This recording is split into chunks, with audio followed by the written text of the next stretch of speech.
bakushaya bakuthakatha bayakuthakatha la usebenzela khona. This is a contractor. Contract la usebenzela khona. Number 1 bayakushaya bafuna isikhundla sakho. Bayakushaya bafuna isikhundla sakho. Yini lokushayela kuyini i-creator kuyini lo ishayelako yebo bafuna isikhundla sakho bafuna kwehlisa wena kahle bahlangane bagijima wedala lalela ukuthi bonke laba abahlangene ngawo laba kuhlangana ngawo bakhuluma baphansi bonke laba abahlangana ngawo bashulwa bayibaphansi sibashanga hlangana ngegama lika Jesu sibashanga hlangana ngegama lika Jesu batawuda kubahamba banganyekani eba bayawujika bahamba ngindlela isikhombisa batawuye sibabuya nga-reverse sebeta kuwe batotshela ukuthi hayi khona bekungasimi bekumbani abe kenjani lokho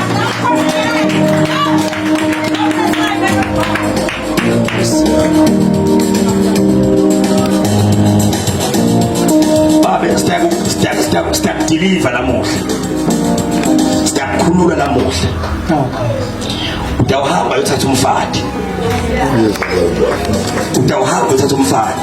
akunanzaba ukuthi ngiyakubona lokuhlela lukhalo lwakhona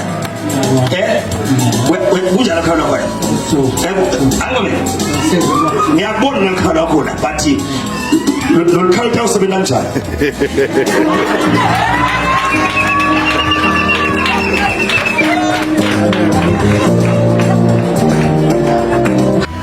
Kwinvoto lenkulu kakhulu kusamhlanje kuseni ukuthi wena hlela kakhulu likhulu kwahle lithi Daily Bread ihlelo lelita njalo Monday to Friday khona lapha eNdondakusakata umprofeti hlula amadimoni phomsa uNkulunkulu kulesikhathi namhlanje ukuthi asinzise inothe abantu abathazela abakhulu abantu baphile egameni lenkosi umethi ke uyathandazela nawe inkinga njalo ngalesithathu Wednesday lisebenzele ifuba ufike 11 ekuseni lapha embekelo la Jeff Makumbi shale inombolo tibonako ubhalise prophet ngilapho ukubona umnikelo ngaze 50 malangeni kuyayithuluma kanzike nangabe uyasebenza ngemgcibelo noma kanjani ma ofile gijima uthe kumprofeti uvukele uthi ngiya kumprofeti ngiyolungisa impilo yami nga11 ekuseni lapha embekelweni la Jeff Makumbi kanzike umprofeti kaNkulunkulu unalo libanda uyakhontisa futhi uyashumayela strong aphise njalo futhi athazile abantu abakhulule after church wena kwakho nje ukuthi usivakashele Sunday lapha spiritual life edit prophetic check lalela mawugibele Makumbi la embekelweni ufike yabatshela uthi la Jeff Makumbi ngani ngehlise kamprofeti ehlula amadimoni akengakhona ngemakhumbi uma ke atolanza abantu noma Africa abacisa khona isontweni wabona baba babili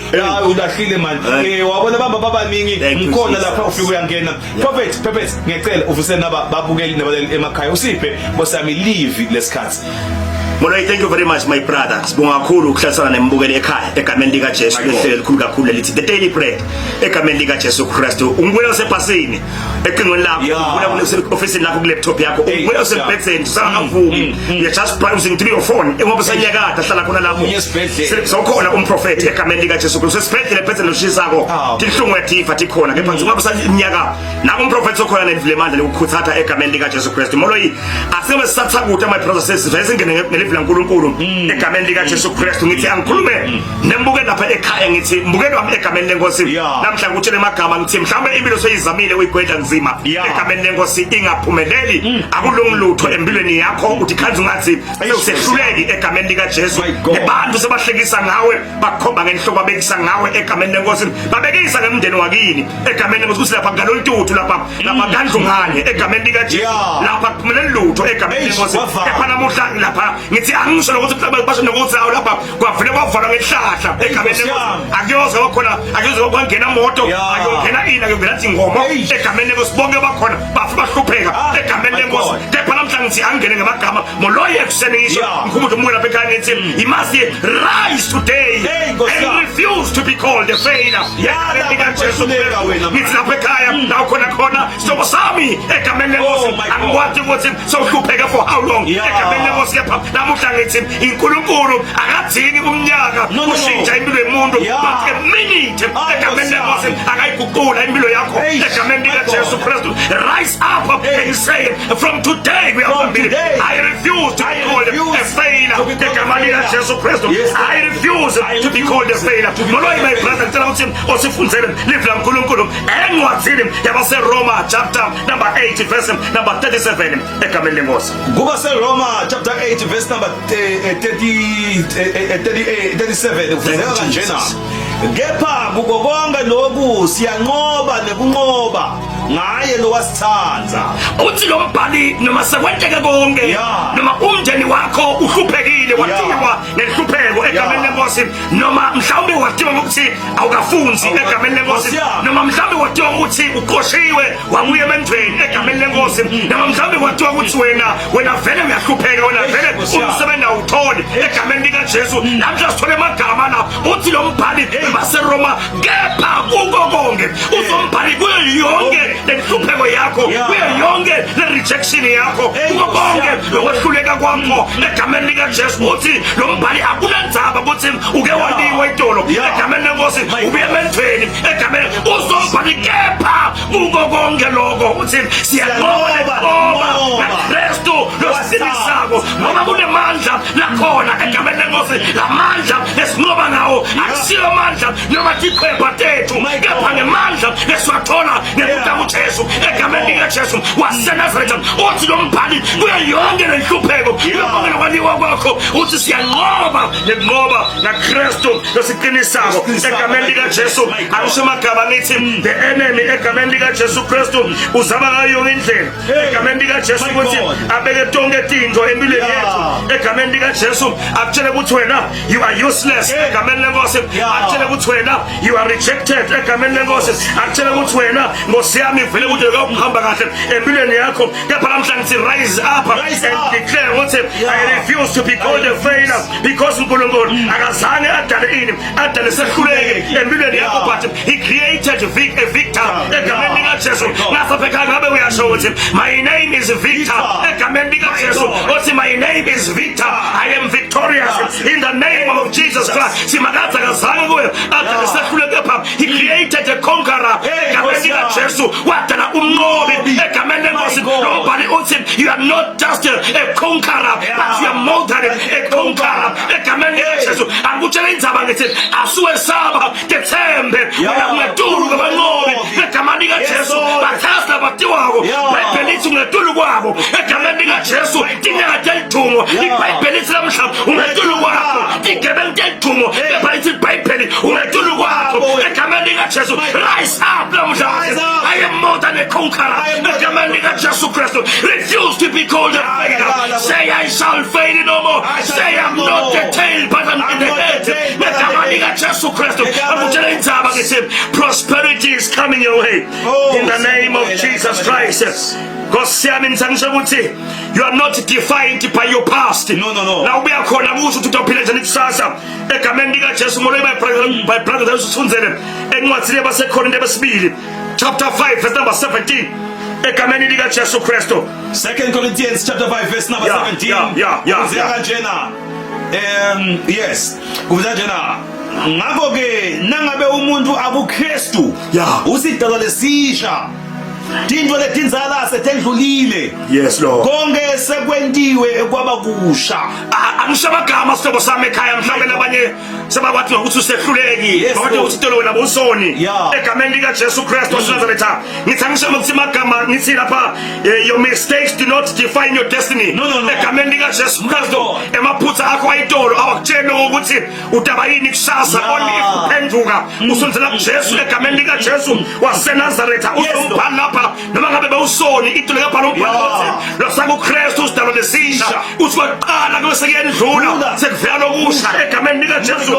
waseNazaretha ngithanda ukuthi Nkosi yami failure is an event not a person egameni lika Jesu Kristu waseNazaretha uNkulunkulu wasezulwini simkhondako thina nawe when he forgives he forgets and forgets egameni lika Jesu waseNazaretha Nkosi yami ngithi lapha yini manje utibukela phasi uthi failure ngenzaba ima mistakes akho ayitolo egameni lenkosi wonile itolo lapha ema mistakes akho does not define your destiny egameni lika Jesu because your God mawutabuye Nkosi yami uyaqolela bese yakhohlwa ngekiphambuko takho egameni lika Jesu waseNazaretha ngathi uNkulunkulu wasezulwini so vele udeclareile ngempilo yakho yakho ukuthi you are not a failure but you are a victor.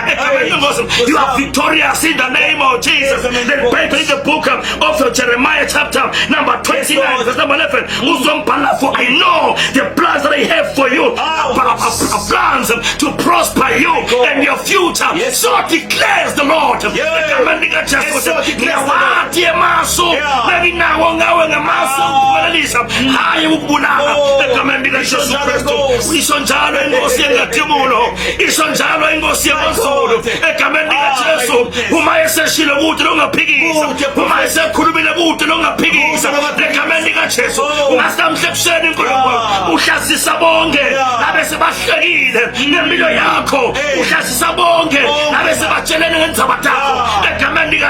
Because He didn't create a failure in you, but He created a victor.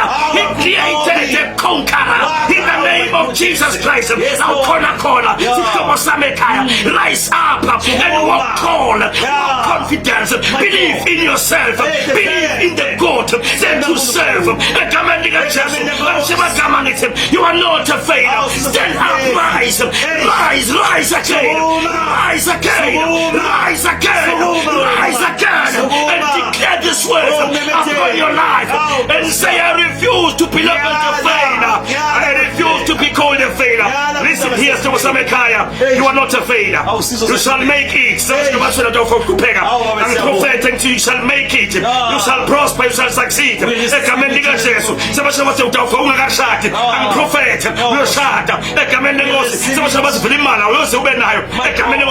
I'm declaring it. Money is coming your way in the name of Jesus Christ. So receive money in the name of Jesus Christ. Receive money in the name of Jesus Christ. Receive money in the name of Jesus Christ. Receive. Touch your friend and say I receive. Touch your friend and say I receive. Touch your screen and say I receive. Touch your screen and say I receive.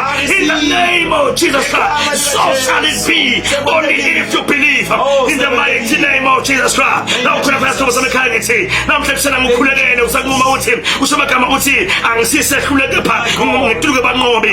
Wathi inkulumo zosula ngabusisa asikhuleke. Nangu umbukele ekhaya mkhulekele bawumwele egameni lika Jesu egameni namandla. Ushayiwe amandla aphelile ithemba liphelile kepha namuhla uve kahle ukuthi uNkulunkulu he's not a failure.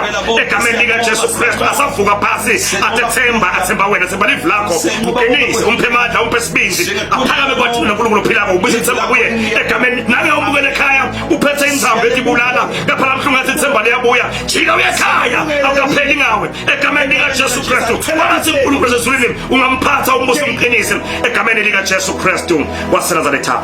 Amen and amen. Hey mbukele ekhaya la ukhona siyabonga prophet uNkulunkulu siyabonga sewukhulumile sibakathe because the prophet is the mouthpiece of the Lord. Maseka declare onke amagama siyawemukela ngokholwa prophet siyabonga kakhulu. Lalela ke this is just simple nje ukuthi ngabe le sontweni kwendekani umuntu awuthola into tesikhathi. Lalela uprophet ukhona mawufuna nje umthandazo i-deliverance inkululeko yakho prophet live empilweni yakho kwendeke ukhona prophet njalo ngalesithathu yebo ka11 ekseni ukhona uyathandazela lapha embekelweni 11 nathi nombolo ku screen thatha manje ushaye prophet ngicela ukubhalisa ngicela ukubona ngalesithathu kanti ke nangabe uyasebenza ngiyathi uya offer ngemgcibelo gijima utobona umprophet ngicela ukubona 11 ekseni ubhalise tombona kanti umprophet yabenda bubele nangesonto labo bathi prophet mina ngiyasebenza ngicela ukubona ngesonto shaya phela manje ubhalise prophet ngicela ukubona after church utasakha isikhathi akubone akuthandazele mina ke nemprophet ke uye athi ke when you see your face I shall prophesy. Once I prophesy your deliverance is a showcase. Kwakho nje kusukumza siyaso sekuqala uyobonana nemprophet. Ngiyacela ukuthi uvalise nabo babukene balele emakhaya. Mbukela umuntu othandzakayo nasekhaya egameni lika Jesu. Mbonga kakhulu umbatata lakho ungibukele la. Egameni lika Jesu ngithemba ukuthi ubuseke kakhulu. Uphakamile kakhulu ekukholeni kwakho amandla abuyile kulabe sekaphelile egameni lika Jesu Kristu. Khona ngekhaya ngathi uNkulunkulu ezulwini akuphatha ngemusa ungakhohlwa. Ngiyangithi mina when I see your face I shall prophesy and once I prophesy your deliverance is a showcase. Ngathi uNkulunkulu ezulwini akuphatha ngemusa ngikuthanda kufa. Bye bye man. Kama lika Jesu.